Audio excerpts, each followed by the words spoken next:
Saya akan meneruskan yang disampaikan oleh Bu Adita, yaitu pengendalian untuk perjalanan transportasi darat. Yang pertama, hal yang dilarang dulu. Saya akan menyampaikan bahwa hal yang dilarang, pertama adalah kendaraan bermotor umum dengan jenis mobil bus dan juga mobil penumpang. Yang kedua adalah kendaraan bermotor perseorangan dengan jenis mobil penumpang, mobil bus, dan sepeda motor, serta kapal angkutan, sungai, danau, dan penyeberangan. Kemudian ada pengecualian bagi masyarakat yang boleh melakukan perjalanan, yaitu yang pertama adalah yang bekerja atau perjalanan dinas untuk ASN, pegawai BUMN, pegawai BUMD, Polri, TNI, pegawai swasta yang dilengkapi dengan surat tugas dengan tanda tangan basah dan cap basah dari pimpinannya. Kemudian berikutnya adalah kunjungan keluarga yang sakit. Kemudian kunjungan duka anggota keluarga yang meninggal dunia. Kemudian ibu hamil dengan 1 orang pendamping itu juga masih diperbolehkan untuk melakukan perjalanan. Kemudian kepentingan melahirkan maksimal 2 orang pendamping, serta pelayanan kesehatan yang darurat. Kemudian untuk pengecualian kendaraan yang masih boleh melanjutkan perjalanan, yang pertama adalah kendaraan pimpinan Lembaga Tinggi Negara Republik Indonesia. Kemudian berikutnya adalah kendaraan dinas operasional berplat dinas, TNI, dan juga Polri. Kemudian berikutnya adalah kendaraan dinas operasional petugas jalan tol. Itu juga masih harus menjalankan tugas tentunya. Kemudian kendaraan pemadam kebakaran, ambulan, dan mobil jenazah. Kemudian mobil barang dengan tidak membawa penumpang. Jadi khusus hanya mobil barang yang membawa barang saja, bukan untuk membawa penumpang. Seperti kasus yang tahun lalu banyak mobil barang yang digunakan untuk membawa penumpang, itu tidak boleh. Kemudian berikutnya, kendaraan yang digunakan pelayanan kesehatan darurat, ibu hamil, kemudian anggota keluarga intinya, itu juga akan mendampingi. Kemudian kendaraan yang mengangkut repatriasi pekerja migran Indonesia, warga negara Indonesia dan pelajar mahasiswa yang berada di luar negeri, serta pemulangan orang dengan alasan khusus oleh pemerintah sampai ke daerah asal sesuai dengan ketentuan yang berlaku.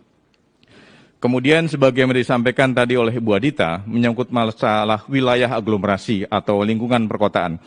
Jadi untuk kawasan perkotaan, ada beberapa daerah yang sudah kami skip di dalam peraturan Menteri Perhubungan tadi, yang masih boleh melanjutkan atau melakukan kegiatan pergerakan, adalah yang pertama untuk wilayah aglomerasi Medan, Binjai, Deli Serdang, dan Karo.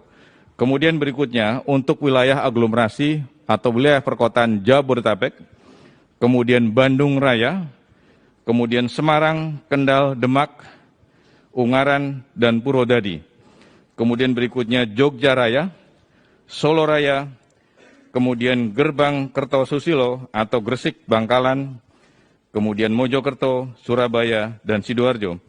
Dan yang aglomerasi terakhir adalah untuk Makassar, Sungu Minasa, Takalar, dan juga Maros. Kemudian menyangkut masalah pengawasan, juga tadi sudah disinggung oleh Bu Adita, bahwa pengawasan nanti akan dilakukan oleh Polri dengan membuat pos-pos checkpoint di beberapa daerah. Dan kemudian selain Polri, juga nanti ada perkuatan dari unsur TNI, unsur Satpol PP dari Dinas Kabupaten Kota, atau kemudian unsur dari Dinas Perhubungan Kabupaten Kota. Kemudian juga akan kami libatkan dalam rangka pengawasan adalah personil kami yang dari BPTD. Kemudian sanksi yang akan kami lakukan bersama kepolisian seperti tahun-tahun yang lalu. Yang pertama, bagi masyarakat yang menggunakan kendaraan seperti kami sampaikan tadi, dan kemudian tidak memenuhi syarat untuk melakukan perjalanan, itu akan diputar balik. Dan khusus kepada kendaraan-kendaraan travel, tadi kami sudah rapat khusus dengan Pak Kakor Lantas Polri, dengan para Dirlantas Polda, bagi kendaraan travel atau kemudian angkutan perseorangan yang digunakan untuk mengangkut penumpang, nanti akan dilakukan tindakan tegas oleh kepolisian, baik berupa penilangan dan juga tindakan yang lain yang sesuai dengan undang-undang yang ada. Kemudian pengecualian kendaraan di angkutan penyeberangan.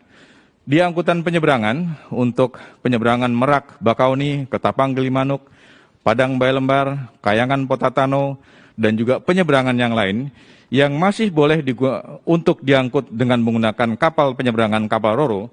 Yang pertama adalah kendaraan pengangkut logistik atau barang kebutuhan pokok.